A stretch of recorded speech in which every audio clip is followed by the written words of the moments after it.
जाईल, अजूनपर्यंत शेतकऱ्याच्या खात्यावर पैसे जमा झाले नाही. दिवाळीपूर्वी शेतकरी 927 कोटी रुपयाचं डीबीटी आहे का ना, डीबीटीच्या माध्यमातून GR त्यांना मिळालेला आहे. तो GR त्यांची कागदपत्र पूर्ण केल्यानंतर त्यांना साधारणतः सोलापूर जिल्ह्याचा जर विचार करायचा, त्यांना 1000 कोटी रुपयाची अतिवृष्टीतली रक्कम ही त्यांची जमा झालेली आहे. दिवाळीपूर्वी शेतकरी वाट बघत बसला प्रोसेस पूर्ण होता. GR निघाला शासनाचा. दिवाळीपूर्वी नुकसान भरपाई मिळेल म्हणून शेतकरी वाट बघत बसला होता. त्याला आता काय उत्तर आहे? शेवटी उत्तर एकच आहे. शेवटी कागदपत्र कुठलाही एखादा पंचनामा केल्याशिवाय, एखादा अहवाल प्राप्त झाल्याशिवाय, आणि आता काय झालं की अहवाल आता केंद्र सरकार आपल्याला मदत करणार आहे, तर केंद्र सरकारला अहवाल देताना त्यांना माहिती देताना अचूक द्यावी लागते.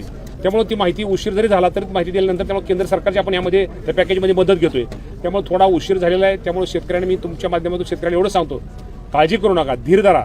राज्य सरकार तुम्हाला जी मदत जाहीर केलेली ती मदत सगळी देणार आहे. त्यामुळे तुम्ही काळजी करू नका, हे मी सरकार शेतकरी बांधवांना सगळ्यांना आश्वासित करतो. दादांची काय भेट घेणार आहेत तुम्ही? कारण मुख्यमंत्र्यांबरोबर